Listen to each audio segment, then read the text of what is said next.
모르겠어요 모두 보고 싶었어 우리도 어쩜 이렇게 시간이 안 가는지 정말. Baik, assalamualaikum warahmatullahi wabarakatuh.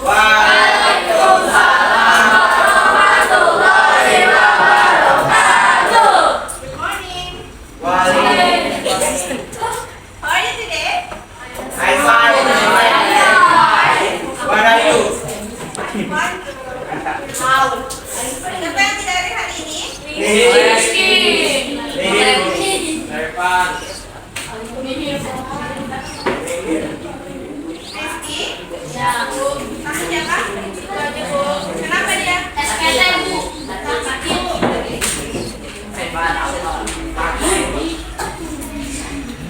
Oke, sudah berdoa? Sudah. Ya. Oke, jadi in our previous meeting, di pertemuan kita sebelumnya atau di chapter 1, kita sudah belajar tentang greeting, apalagi self introduction, describing people, apalagi introducing others, and suspect, and possessive adjective. So, okay, today we will learn about verb. Hari ini kita akan belajar tentang verb atau yang biasa kita sebut sebagai to be. Nah, mungkin selagi ibu menjelaskan, kalian bisa sambil mencatat poin-poin yang menurut kalian penting dan menjelaskan semua. Jadi tidak ada pulpen. Sekolah cuma buat kiasan ya.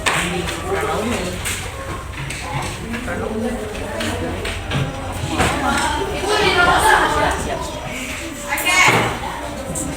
Jadi I explain about material. Sebelum ibu menjelaskan tentang materinya, I want to ask you. Ibu mau bertanya, have you ever, pernahkah kalian mendengar tentang tubi? Enggak. Siapa yang pernah? Allah. Apa?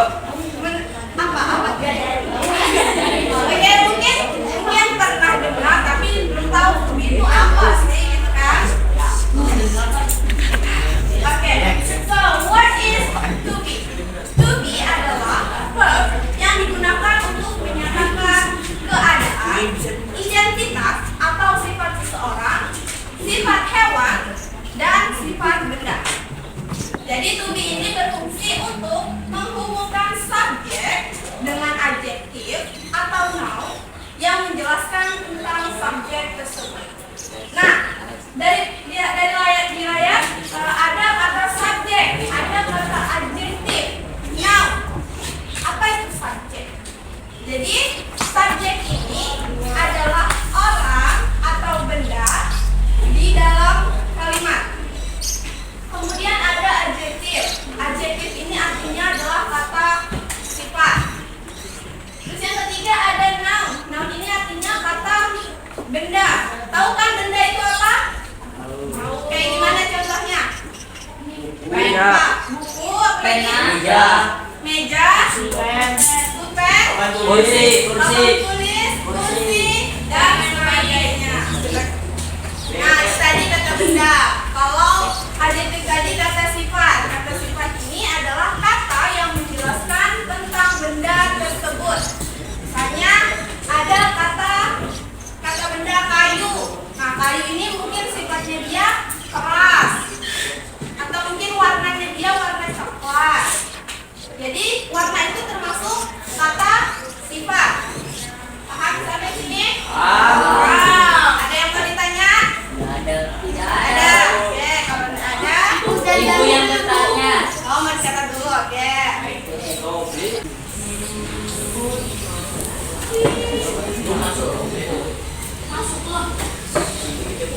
Finish. We go to the next slide. Jadi to be ini ada apa saja? Nah, to be ini sebenarnya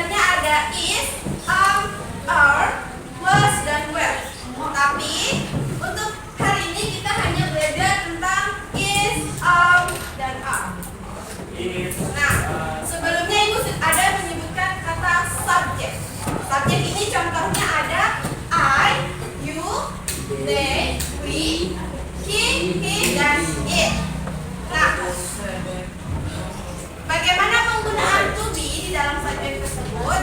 Jadi, kalau menggunakan to be are, maka subjeknya adalah subjek orang pertama tunggal. Contohnya I. I akan selalu berpasangan dengan to be are. To be are tidak bisa berpasangan dengan subjek yang lain. Dia hanya khusus untuk subjek I. Paham untuk to be are? Paham. Selanjutnya ada to be is. Jadi to be is ini digunakan untuk subjek yang bersifat singular, bersifat tunggal, satu. Contohnya ada subjek he, she, dan it. Paham? Nah, yang terakhir ada to be are. Nah, to be are ini digunakan untuk subjek yang bersifat plural atau bersifat banyak. Subjeknya lebih dari satu orang. Contohnya ada we, you, and they. Ada yang mau ditanya sampai sini? Nggak ada. Tidak ada? Oke, kita masuk ke contoh kalimatnya. You are beautiful. Yang mana subjeknya? You. You. Yang mana to be-nya? Are. Nah, kata beautiful di sini memiliki arti sebagai kata sifat atau adjektif. Dia menjelaskan tentang you. You ini cantik. Paham? Kita tes, tadi katanya paham. Untuk kalimat yang pertama, I titik-titik surprise. Kalimat to be yang mana nih yang bisa?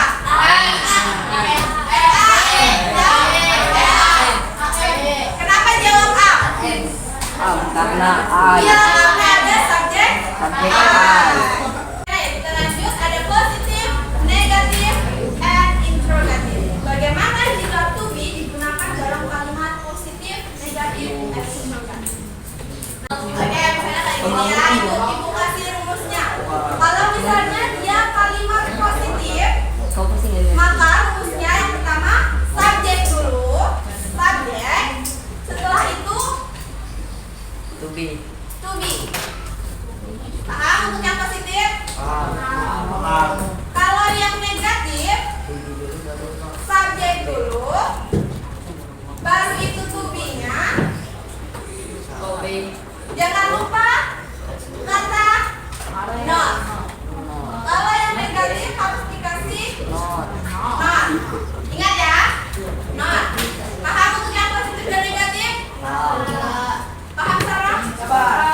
Nah, kalau ada kalimat to be dalam kalimat yang positif, itu yang kita pertama nulisnya subjek plus to be. Misalnya ibu ambil subjek I. Contohnya ya, I, baru to be-nya I ini apa? M. Misalnya, berarti I am a student misalnya. I am a student. Ini adalah bentuk positif.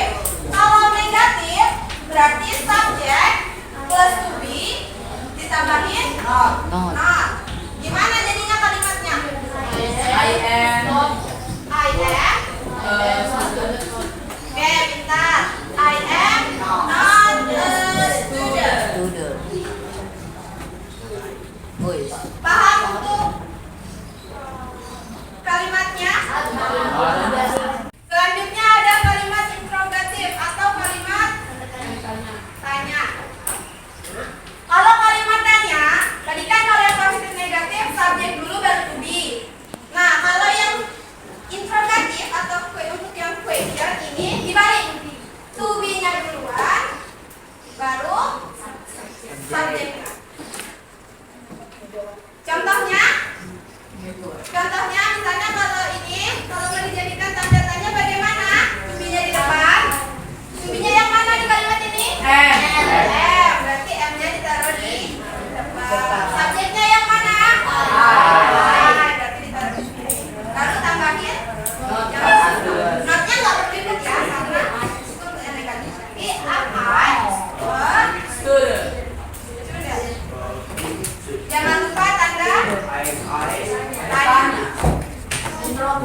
Paham sampai sini?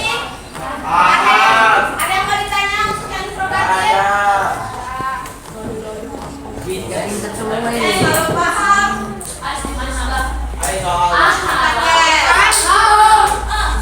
nah, ada kalimat Rina adalah seorang murid. Bagaimana bahasa Inggrisnya? Rina is a student. Itu bentuk positif. Nah, kalau mau dinegatifkan bagaimana? Rina is not a student.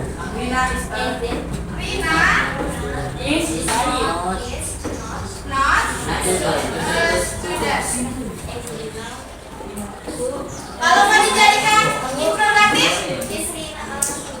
ya kita kayak is Rina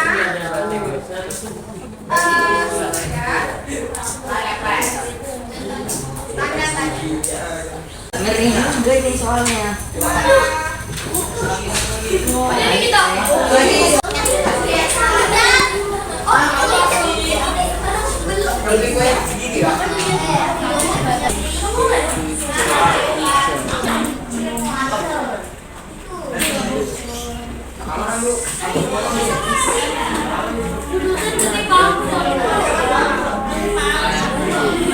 hari ini kita belajar apa? Baby. Kita belajar tentang to be. Apa itu to be? Ada yang bisa menjelaskan? To be adalah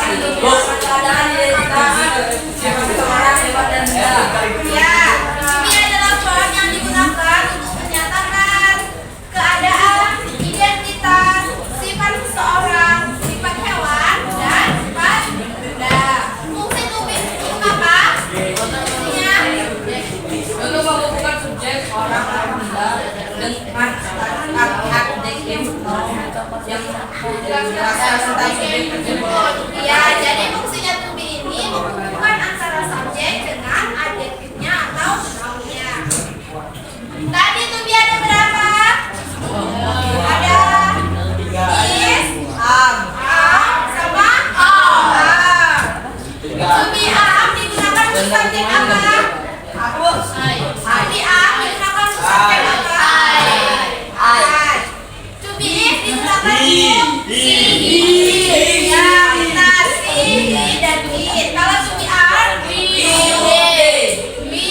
they. Nah, kalau to be digunakan dalam kalimat positif, negatif, dan interrogatif bagaimana? Kalau yang positif tadi bagaimana? Subjek Dulu tambah to be. Kalau yang negatif, subjek to be dan not. ya subjek to be setelah itu ditambahin kata not. Kalau yang interrogatif, to be tambah subjek. Ya, to be tambah subjek. Bukan ya tempatnya. To be-nya di depan, subjeknya di belakang. Paham? Oke. Jangan lupa dipelajari lagi untuk metode to be supaya kalian bisa lebih paham. So, okay, before we close our meeting, let's pray together. Sebelum kita tutup kelas hari ini, marilah kita berdoa bersama-sama. Pokoknya mungkin. Ya, Bram. Mari teman-teman sebelum kita menutup agenda pelajaran pada siang hari ini pada konsentrasi kita. Kita mulai.